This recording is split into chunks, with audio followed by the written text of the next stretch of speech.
Today I'm going to show you how to make flowers for your garden made out of dishes.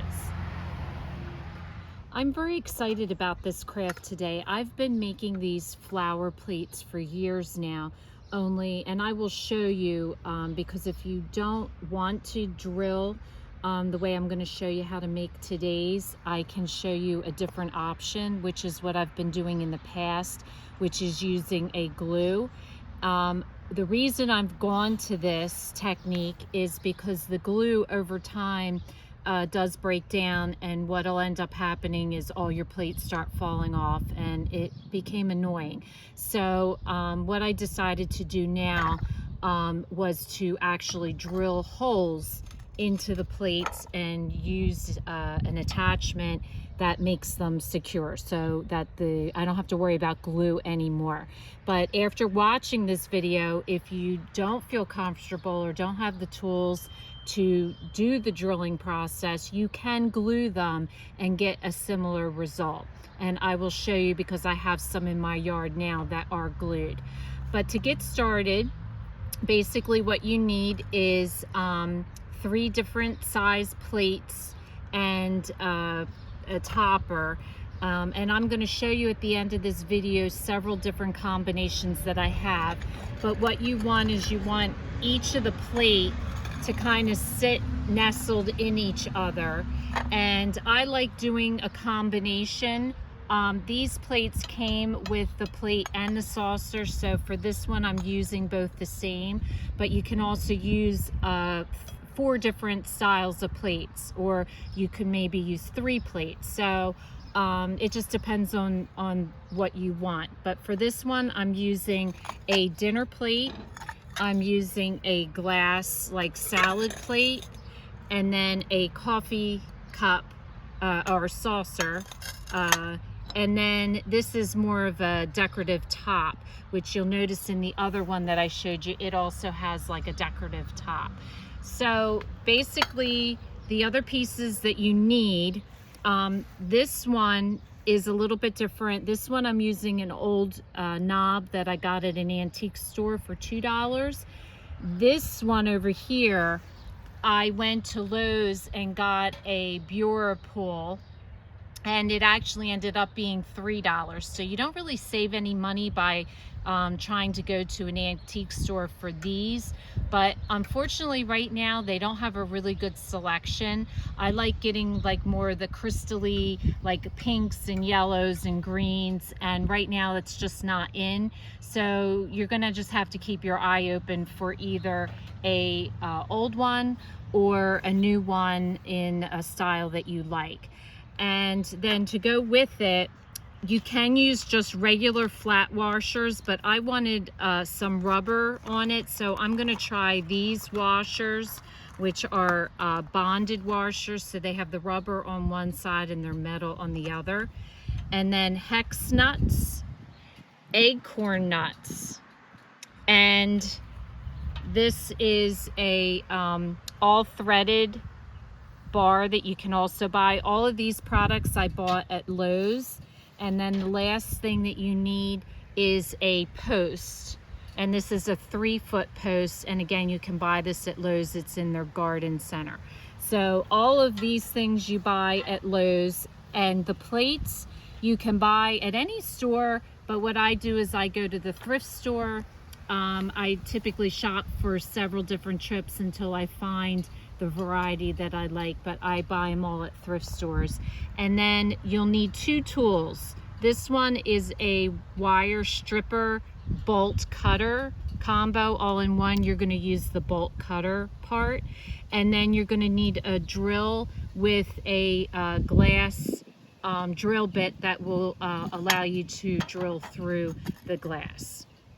Okay, so now for the drilling part, the one thing you want to be aware of when you're buying your pieces, especially the top piece, is you don't want your glass too thick. So you want it pretty thin so it's easy to go through. The other thing I recommend is drilling your hole in your saucer and then putting it on top and marking it with a marker so you know exactly where to put the hole there. and then again set it on your dinner plate, mark the hole so that you're all lined up nice and even.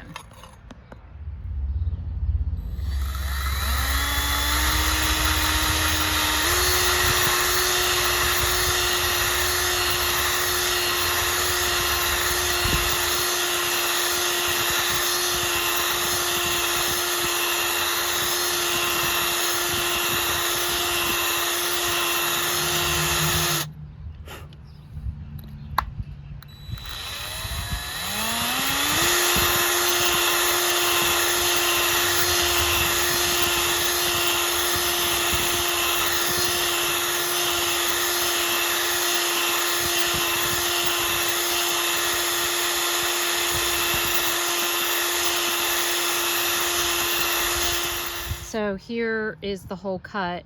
Just to note, glass is harder to cut through than plates are. And you'll also notice the table that we happen to have out here has holes in it. So my husband does this for me, and he placed it right where the hole is. So I don't know, if you don't have something like this, you might just want to prop it so that you have a little bit of space in between, but that it's supported around it. So once you have all your holes done, then you're ready to put it together.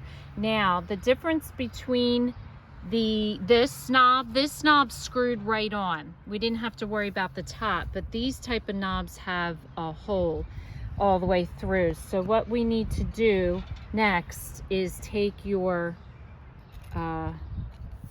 long piece, and you want to take one of your acorn nuts, and you're going to just screw it onto the end of this. So once you screw that all the way down, then that will be your top. So after you have your top in place, whether it's a knob or whether it's something like this, then you want to feed all your dishes through.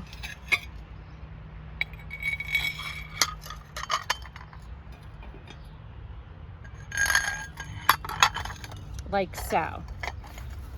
Then what you're going to do is on the top, you're going to put one of your washers,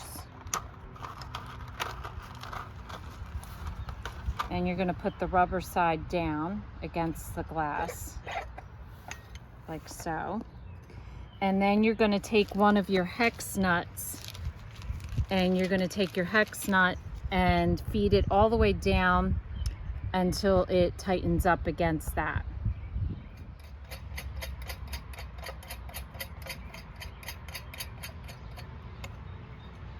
So now you have the nut on the end here, you have the rod fed through the back, and then you have a washer and a hex nut tightened onto there. Now, when you first start, you'll have a brand new rod. It's easy to put these on. Once you've made a cut, sometimes it's a little bit of challenge to get the next nut started on the cut piece. So what we do is we take some Ready Grip and we just get it started with that. But once you get it through that cut part, it then slides on easily, screws on easily. So your next step now is to take your piece here, the second hole down, you're going to feed it through like so. So the next step is to secure it with one hex nut, and then I'm going to show you how we cut it, and then we're going to add the acorn nut. So the next step you want to do is you're going to have to cut this, and you only want to cut it to the depth of this bolt, because you're going to screw the bolt on next, and then that's going to go secure against this nut. So what you want to do is you want to use your bolt cutter tool, and you're going to slide this all the way on here and get it to the point, which is like 1/4 of an inch, and you're going to squeeze this together, and that will cut it. Now, I will warn you, you're going to need someone with a lot of strength to do this. This is not a step that I can do myself. So if you don't have someone that's really strong, you might want to go to the gluing, which I will explain after this is done. So after it's cut, then you're going to put that bolt on, and you're just going to use your Ready Grip or whatever you have. Hold on to the front, though, the front piece, so that the whole thing doesn't loosen up. Okay, so I would recommend using the already pre-made knobs that you buy at Lowe's, because this is already secure. So when you go to tighten the back bolts, you have to hold on to that front.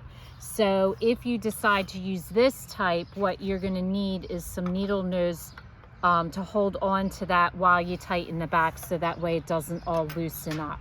So depending on which you use, but then that's nice and firm and it's not going to go anywhere.